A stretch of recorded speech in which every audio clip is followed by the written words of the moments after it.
Hello, ladies and gentlemen. Welcome back to another episode. The following story that you're going to be listening to, it comes from a translation of a message that I received, and the translation, it reads like this. Hello, Brother Nashi, how are you? Can you please post my own story as hidden identity? When you hear people saying that in this world, trust no one, they really know what they are talking about. I learned it the hard way, that if you trust a person with your life, that person will take your life. But as for me, I never imagined my husband, the man that I had loved with all of my heart, the man that I had given all of me, could betray me in such a way, in such a horrifying way.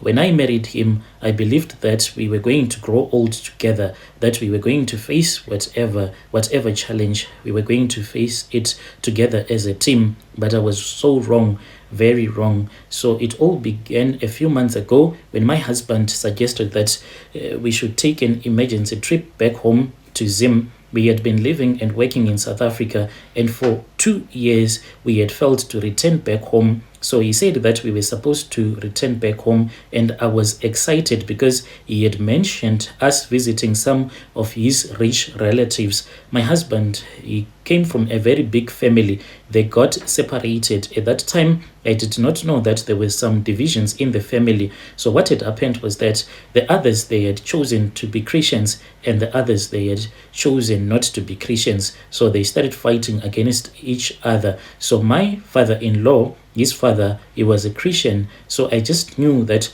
they had a big family, but I did not know that there was another side.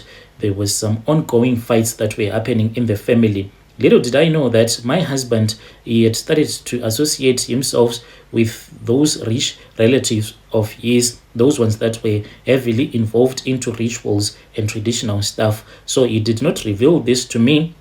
He kept quiet, and I said that this was a chance to go and meet my husband's wealthy relatives. So we traveled from South Africa, then we went to Zim. So what we always did was that when we will be in Zim, when the bus will be in Masvingo, that is where the bus used to drop us off, then we would see his parents. Then from there on, we would go and visit my own parents. So when we were in Masvingo, I then said to him, look, we are supposed to get off from the bus. Then he said, no, it is fine. We will drop off in Harare. So I said that, how much did you pay? Because you know that when you are going to Harare, it will be different, and we do not want to get in trouble with the bus drivers. That was when I realized that my husband, he had played me all along. He knew that we were not going to get off in Masvingo. So we then arrived in Harare. When we arrived in Harare, I thought that maybe we would go straight to my parents' house. But when we arrived, we then saw that there was one of his wealthy uncle. He was waiting for us with a very beautiful car.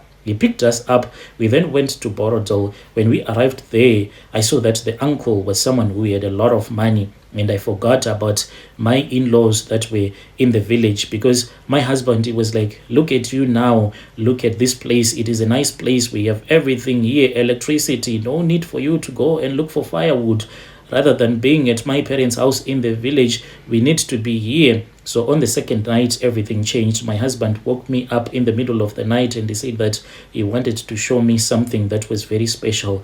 He then took me, and he said that there was a car which his uncle wanted to give to him. It was very beautiful. Then we went back to bed, and he said that we were supposed to drive this car back to South Africa. And I saw myself, when we would have returned back to South Africa, telling everyone in the location where we were staying that this is what God had done for us. From there on, he told me that we were supposed to go to his uncle's place, because even though the uncle, he was staying in the suburbs in Harare, but he had built his other home in the villages. So that was where we were supposed to go. So we went to the uncle's place in the village. We stayed, and whilst we were at his house in the villages, my husband, he again woke me up almost at the same time like he had done when we were in the city. He woke me up in the middle of the night, and he said, come, I want to show you something that is really special. So I woke up and I followed my husband.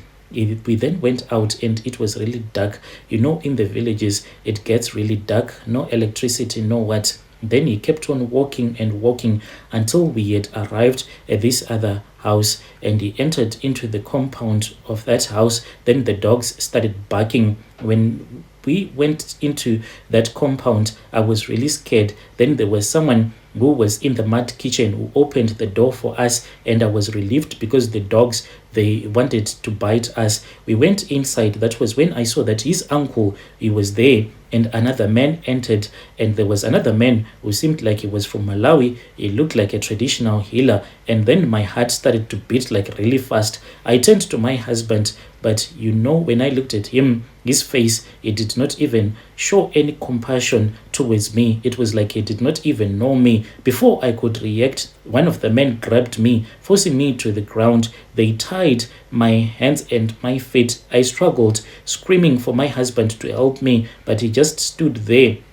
And he kept on watching with an evil eye, with an evil look in his eyes. And after that, that was when I understood that this was his plan all along. He had brought me from South Africa back home so that I can become part of this ritual. They wanted to sacrifice me. Then they started chanting, and as they were chanting, I felt like I was about to die. I even told myself that I needed to be at peace, for this was the day that I was going to be sacrificed by a man whom I had loved with all of my heart, who was supposed to protect me. My heart started racing, trying to think of a way out, but I was helpless. That was when I thought that it was all over. Then there was a commotion that happened outside. So those men that were holding me, after they had like a loud bang outside, they went outside.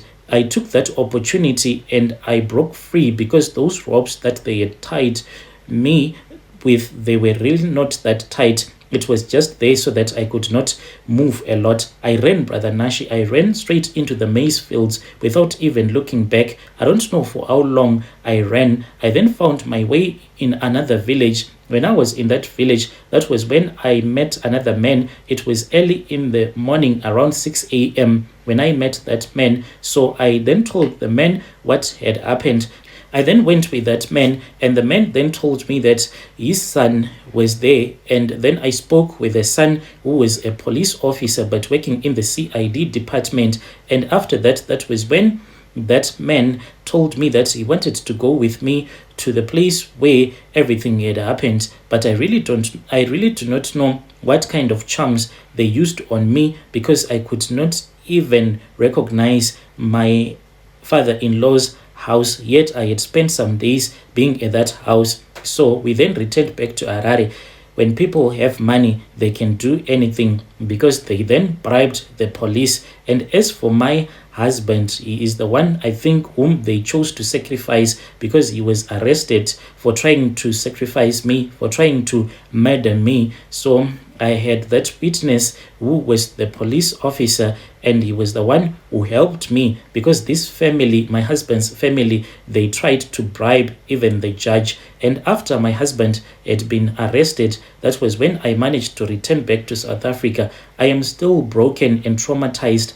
What happened at that time, even for me to fall in love with a man, it is like very difficult for me to trust someone, because how can I trust someone with what my husband did to me? In this world, I realized that you can never trust anyone. You can't trust anyone in this life. This is my own story, Brother Nashi. If you post my story, I'll be following through in the comment section.